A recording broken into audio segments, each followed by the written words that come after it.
तनकर संपूर्ण मिथिलावासी के गोर लागै छी।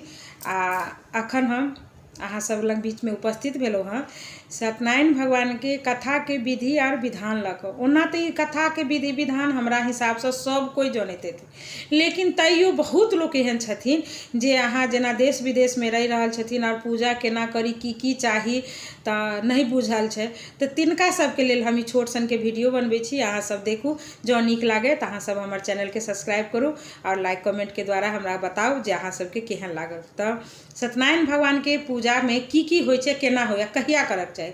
सबसे पहले सत्यनारायण भगवान के पूजा अहाँ के जखन इच्छा हुए तखन कऽ सकै छी। कहियो हुनका लेल नहीं छनि जे अखन हमरा नहीं मोन अछि तऽ हम नहीं करब, कऽ सकै छी।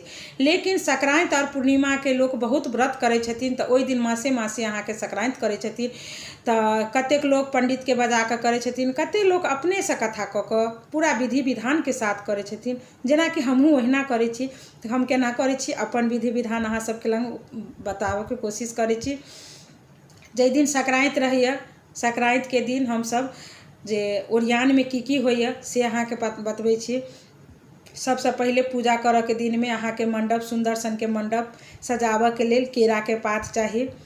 अहाँ के ठाव दऽ कऽ अरिपन दियौ, अष्टदल लिखू, ओहि के बीच में भगवान के अहाँ पारू और ओकरा बाद जतेक नव नवग्रह सूर्य चंद्रमा ई सब सबटा अरिपन में दियाइ अछि। भगवान के पूजा होय तो ओहिमे सब दियाइ। कलश रहैए, कलश पर अहाँ के से आम के पल्लव रहै अछि। कतेक लोग पर नारियल दै छथिन, कतेक लोग ओहि पर दीप दै छथिन, अपन इच्छा अनुसार जिनका जे होइत हेतै से। और घर में जे पूजा करै छी तऽ अरिपन नहीं दै छी। जेना सब दिन पूजा करै छी तऽ हम अपने करै छी तऽ पंडित जी के बजा कऽ करै छी तऽ दै छी। तऽ अहाँ अपने करबै तऽ अहाँ प्रसादी में जेना एहिमे सबसे महत्वपूर्ण होइ छै चूरन, जे कि गेहूँ के आटा के भूजि कऽ अहाँ घी में धऽ कऽ भूजि कऽ बनबियौ। जिनका नहीं उपलब्ध भऽ सकै तऽ ओ चाउरो आटा के घी में भूजि कऽ अहाँ के चूरन बना सकै छथिन। आ ओहि में अहाँ के मालभोग बनैए। मालभोग कहबै केना बनै छै तऽ दूध और केरा और चीनी आ ड्राई फ्रूट ई सबटा मिक्स कऽ कऽ अहाँ के बनै अछि।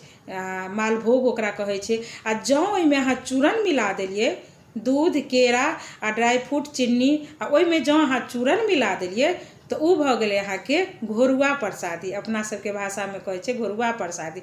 आ मालभोग के मतलब भेलै कि जे दूध केरा ओहि में चिक्कस नहीं मिलायल जाइ छै, सूखा जे आटा वाला भुजने रहै छै से नहीं मिलायल जाइ छै। तऽ अहाँ के केरा फल फूल में अहाँ के जे समय में जे उपलब्ध भऽ सके ततेक फल फूल अहाँ दियौ। पान के पत्ता, सुपारी, अहाँ के आरती सजेबै। ओकरा बाद जौ, तिल, अक्षत, घी, दूध, गाय के दूध, गाय के घी, गंगाजल, फूल, बेलपात्र एहि सब चीज के लऽ कऽ अहाँ पूजा के ओरियान करू। जँ पंडित जी से करबै छी तऽ पंडित जी अहाँ के करेता रक्त चंदन, श्रीखंड चंदन। कतेक लोग कहै छथिन खाली श्रीखंडे चंदन से करै छी, कतेक लोग दुनू से करै छथिन, जिनका जेना होइत हेतै ताहि हिसाब से करथिन। चंदन अनिवार्य अछि जे घसि कऽ अहाँ चंदन भगवान के लेप लगेबै। तुलसी के पत्ता, दूबि, आम के पल्लव एहि सब चीज के एकत्रित कऽ कऽ अहाँ सब चीज आ तकरा बाद नहा धो कऽ भगवान के पूजा विधिवत स्वरूप जहिना करै छै पंडित जी करबै छथिन। अगर घर में अपने करै छी तऽ सारा ओरियान करू, ओकरा बाद पूजा कऽ कऽ हुनकर पूजा पाठ करू, तब जाकऽ अहाँ कथा सुनू, आरती सुनू।